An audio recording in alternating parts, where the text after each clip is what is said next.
이 시간에는 성경 말씀 사무엘하 12장 16절로 17절을 중심으로 해서 자녀를 위한 기도란 제하의 세 번째 시간을 갖겠습니다. 부모가 병들면 자식들은 이런 핑계 저런 핑계로 간병을 게을리하지만 자식들이 병들면 결사적인 만큼 병상에 잠시 떨어지지 않고 간병을 하고 기도를 드리는 것은 부모입니다. 저희 부모는 어머님이 50대 1입니다. 둘째 형님이 장질부사로 입원하였을 때 형수님은 병에 옮을까봐 가까이서 마스크를 하고 간병하기를 꺼려하였습니다. 그러나 아버지는 아들이 완치되어 일어난 날까지 온갖 시종을 다 들며 기도를 하며 고통을 함께 하는 것을 보았습니다. 어느 가정이든지 어머니의 희생적인 그러한 사랑은 자식을 낳은 후에야 깨닫게 된다 하고들 후에 맞고 말을 합니다.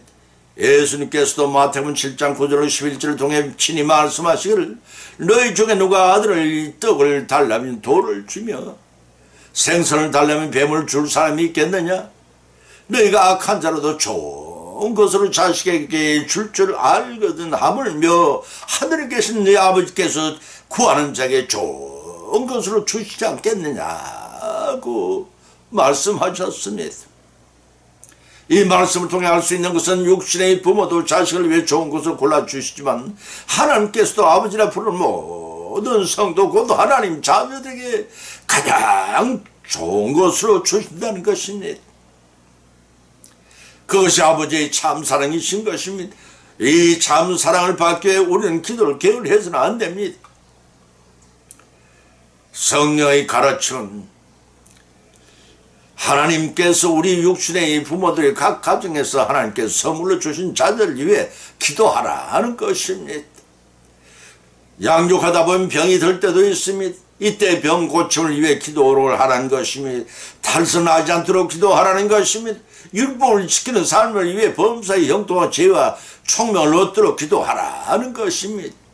이런 세 가지 말씀 본문으로 삼고 상고하는 가운데 피차에 풍성한 은혜 받고 깨달아 실천하고 복을 받는 우리 모두의 귀한 자녀들이 되시기를 주님의 이름으로 간절히 축원을 드립니다. 첫째는 병 고침을 위해 기도해야 한다는 것입니다. 사무엘하 12장 16절 17절 찾아보면 다윗이 그 아이를 위하여 하나님께 간구하되 금식하고 안에 들어가 밤새도록 땅에 엎드리니 그 집에 늙은 자들이 곁에 이르러 다윗을 일으켜 하되 왕이 듣지 아니하고 저희로 더불어 먹지도 아니하였다고 기록하고 있습니다. 다윗 왕이 바세바와 가르마야를 출산하였으나 하나님께서 시심으로 병나로 죽어갈 때의 일이 그 본문의 내용입니다. 솔로몬 왕의 형인 델보나였던 이 아이가 병들자 다윗 왕은 금식하며 기도를 드렸습니다. 어머니 기도가 감성적이라면 아버지의 기도는 의제적인 기도로 할 수가 있습니다. 신구약 성경에 수록된 자녀를 위한 아버지들의 기도를 살펴보면 5가지 내용으로 대별하여 언급할 수가 있습니다. 그 첫 번째는 창세기 17장 18절에 이스마엘을 위한 아브라함의 기도입니다. 그 두 번째는 사무엘하 10장 16절 아들 생명을 위한 다윗의 기도입니다. 그 세 번째는 역대상 29장 19절을 솔로몬을 위한 다윗의 기도입니다. 그 네 번째는 욥기 1장 5절 자녀를 위한 욥의 기도입니다. 다섯 번째는 마태복음 17장 15절에서 귀신 들려 간질병을 앓는 아버지의 기도가 그것이라고 했습니다. 회개의 기도는 하나님의 은총을 받지만 죄에 대한 징계는 면할 수가 없습니다. 죄를 지은 자에게 하나님께서 징계하시는 것은 인과응보의 원리 곧 죄 지은 만큼 벌을 받는 징계의 의미가 아닙니다. 만일 지은 죄로 하나님의 징계를 받는데 아마도 이 지상에서 생존할 수 있는 자는 단 한 사람도 없을 것입니다. 회개한 자에 대한 하나님의 징계의 이유는 죄인은 사랑하시면 죄는 결국은 용서할 수 없는 하나님의 공의로운 분이시기 때문입니다. 다시 말해서 죄를 지은 자들의 징계하시는 것은 죄의 결과가 얼마나 혹독한가를 체험하게 하여 다시는 죄로 접근하지 못하도록 훈련시키기 위함입니다. 본문을 통해 다윗의 죄를 범한 다윗은 용서를 받았지만 죄에 대한 징계는 불륜으로 태어난 아이를 치심으로 죄를 깨닫게 했습니다. 바세바를 가늠하고 그 남편 우리아를 죽여 완전 범죄로 만들어냈던 자신의 죄를 너무나 잘 아는 다윗은 하나님 앞에 나아가 무조건 엎드렸습니다. 범죄의 씨앗이 잉태되어 출생한 아이라는 사실을 누구보다 뼈저리게 느끼는 다윗은 엎드려 기도할 수밖에 없었습니다. 그가 밤새도록 땅에 엎드려 기도했다는 것은 아이를 위해 강구할 자기의 없음을 깨닫고 다만 하나님이 긍휼만을 기대를 한 채 간절히 하나님이 매달려 예지는 아버지의 정을 느끼게 합니다. 죄 없이 죽어간다면 어찌하였으리라고 생각하십니까? 다윗은 아이가 죽기 전에 불쌍한 아이를 살려달라고 검식을 하며 하나님께 매달려 간절히 기도를 드렸습니다. 중신들이 만료했지만 최선을 다해 하나님의 선처를 호소하는 기도를 드렸습니다. 그 결과 그 아이는 생명의 하나님께 거두어 가졌지만 그 대신 회개한 다윗과 바세바를 위로하사 솔로몬을 주셨고 다윗의 뒤를 이을 왕으로 축복하셨습니다.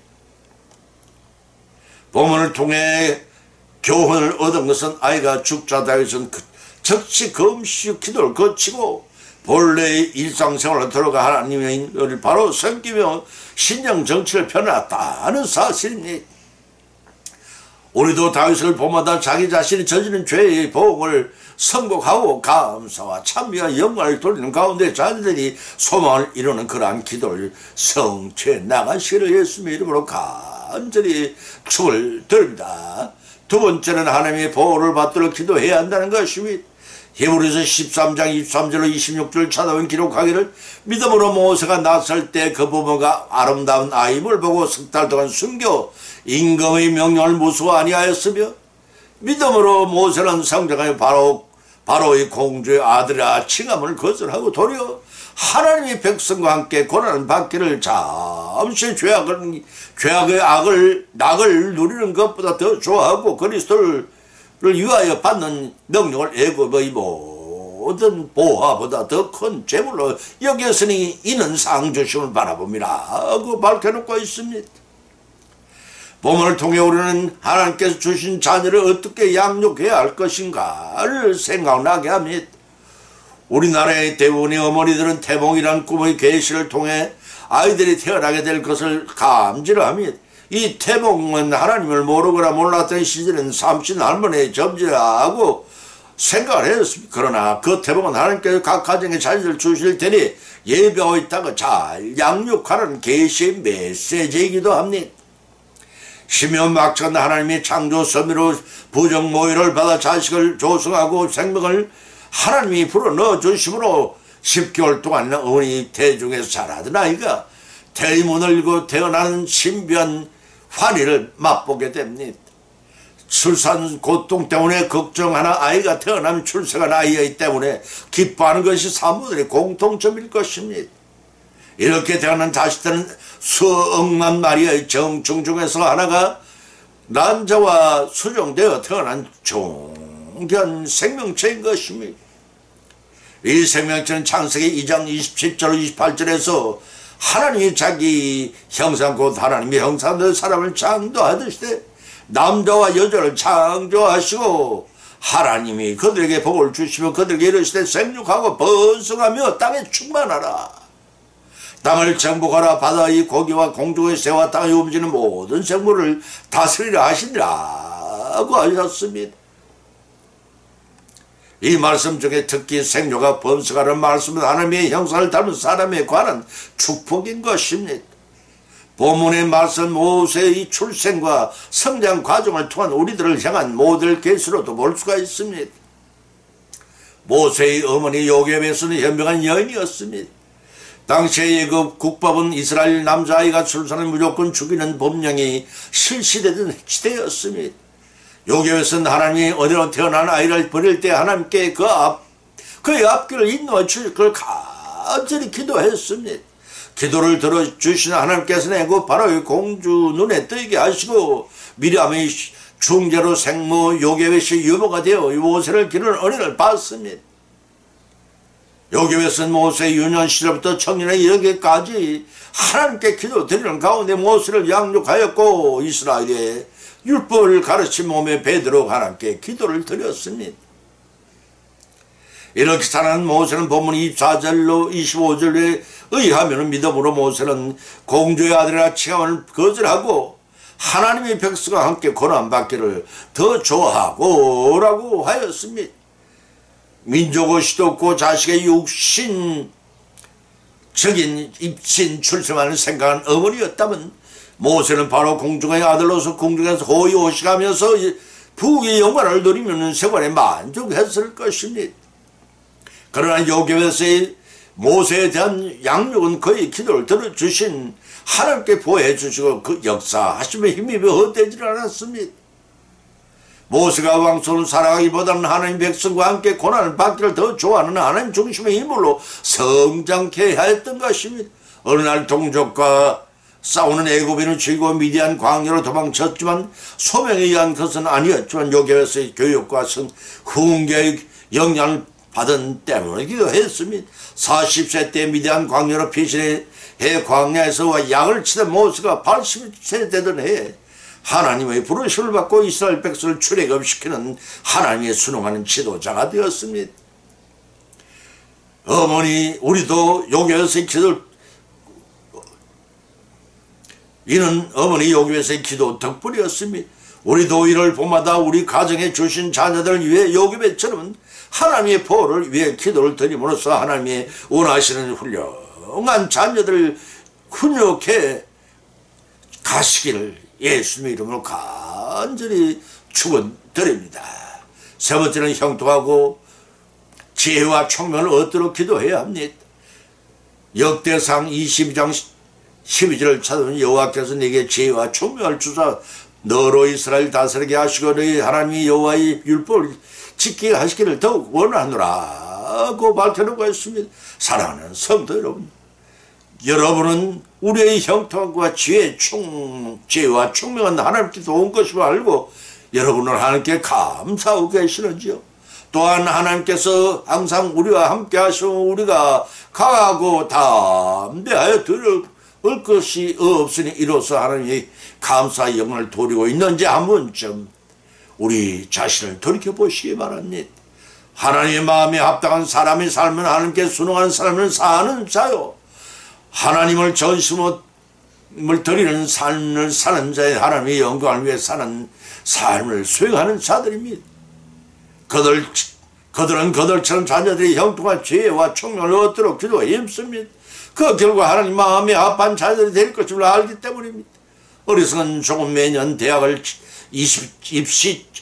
입시철만 되면 교회의 새벽 기도회가 성황을 이루고 사찰마다 자식이 원하는 대학에 입학하기를 원하는 어머니들로 성실을 이룹니다. 이 광경을 목표가 늘 두 가지 이상하게 생각을 해왔습니다. 첫째는 자신의 장래를 위해 열심히 기도를 드린 것은 좋은 일이지만 대학을 졸업하고 사회로 첫 출발을 하는 자녀들에겐 너무나 무관심하다는 것입니다. 둘째는 100년도 못 다사는 육신 세상의 입심출세와 영화 보기만 위해서라는 저리도 직업 정성이면서도 천년이 하루 같은 영정층의 삶을 위해 무관심할 정도로 내곡한 부모들의 이 심정을 이해할 수가 도무지 없습니다. 자식을 낳는 것만이 능사가 아닙니다. 하나님께서 각 가정에 보내주신 자녀들을 위해 태어나서 죽기까지 100년이라는 세월을 동안을 투자하고 계시다는 사실입니다.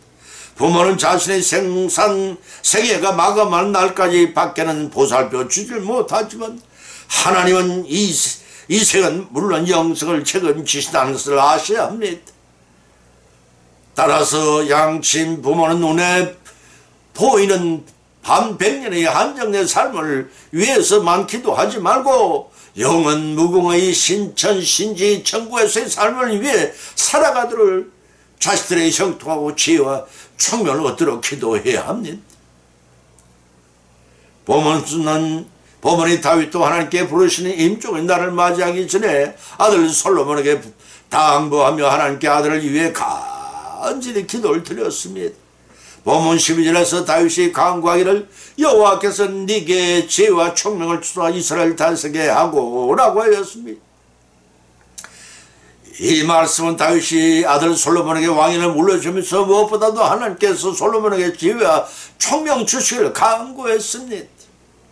이 아버지의 다윗의 소망을 알아들었기 때문인지 솔로몬은 성전을 완성하고 천일 번제를 드리며 모래알처럼 많은 백성을 재판할 수 있는 지혜를 주입사하고 간절히 구했습니다. 이러한 다윗과 솔로몬 부자 2대의 간구한 기도는 하나님께서 맡기신 주된 임무가 백성을 다스릴 것임을 잘 인식하고 다른 것을 구하지 않았습니다. 그러나 하나님께서는 그들이 구하지 않아도 필요한 권세도 주셨고 명예도 주셨고 영화 보기도 더불어 주셨습니다. 사랑하는 성도 여러분, 여러분은 우리 자녀를 위해 하나님께 어떤 기도를 부탁드리고 계십니까? 다윗이 솔로몬 아들을 위해 하나님께 드린 기도처럼 하나님이 원하시는 기도를 통해 훌륭한 자녀를 각 가정마다 양육하고 교훈해서 하나님이 각 가정에 주신 목적을 잘 이루어 나가시는 그런 사명을 감당하는 부모님들이 되시기를 예수님의 이름으로 간절히 축원을 드립니다. 결론을 맺습니다. 오늘의 본 말씀을 통해서 비차의 믿음대로 은혜를 받은 또한 세 가지 교훈을 받은 줄 압니다. 그 첫 번째는 자녀를 위한 기도는 한이 없지만 각종 질병을 고쳐주시기를 기도해야 합니다. 건강한 몸과 마음으로 하나님이 각 가정에 맡겨주신 사역을 잘 감당해 나가도록 관리하라는 것입니다. 그 두 번째는 자녀를 위한 기도는 한이 없지만 하나님의 보호를 받도록 기도를 해야 한다는 것입니다. 그것은 하나님의 보호를 받지 못하면 사단의 노예의 생활로 구원을 얻지 못하기 때문입니다. 천국 백수로 만들어지고 가기 때문입니다.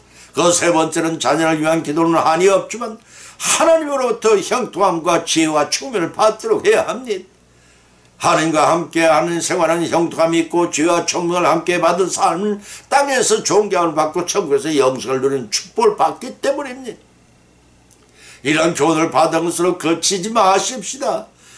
지금은 분명 은혜 받을 때입니다. 재림 주님이 오시는 날부터 심은 대로 심판이 있을 뿌림을 아시고 우리 생활 가운데 자녀들 위해 받은 교훈대로 기도하고 드림으로 하나님과 자녀들과 더불어 하나님이 예비하신 복을 받고 누릴 수 있는 모든 믿음의 가정이 되시기를 예수님의 이름으로 간절히 축원을 드립니다. 찬송가 368장을 올리겠습니다.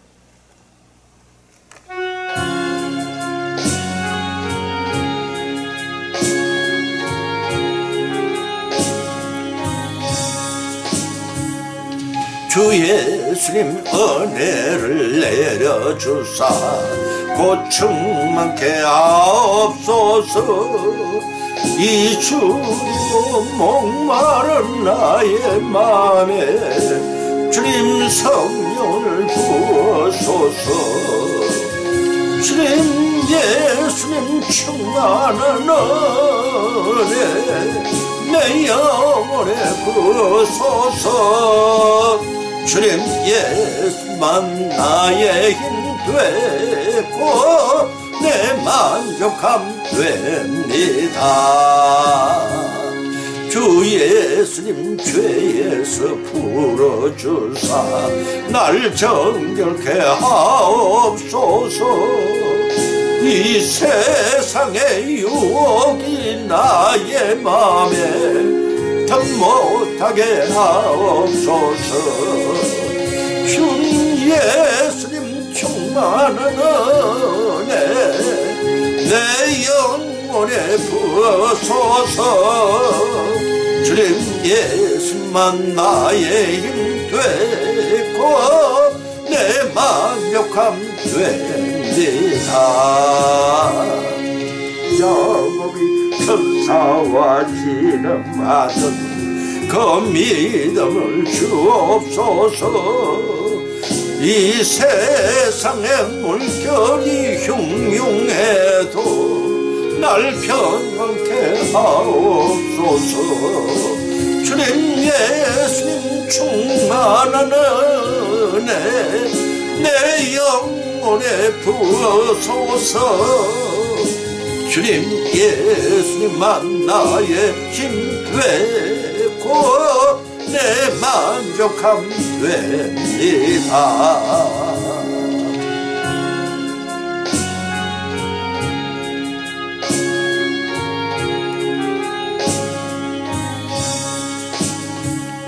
주님 예수님 완전한 주님 사랑 나 받기를 원합니다.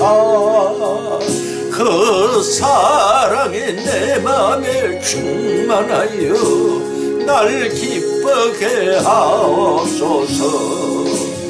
주 예수님 충만한 은혜 내 영혼에 부어소서.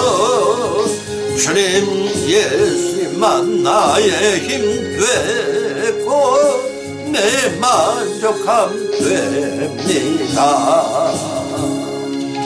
마음에 임하신 주님 성령 늘 계실 믿습니다. 큰 은사를 나에게 부어주사 주 섬기게 하옵소서. 주 예수님 충만한 은혜 내 영혼에 부어소서. 주님 예수님만 나의 힘 되고 내 만족함 됩니다. 아멘.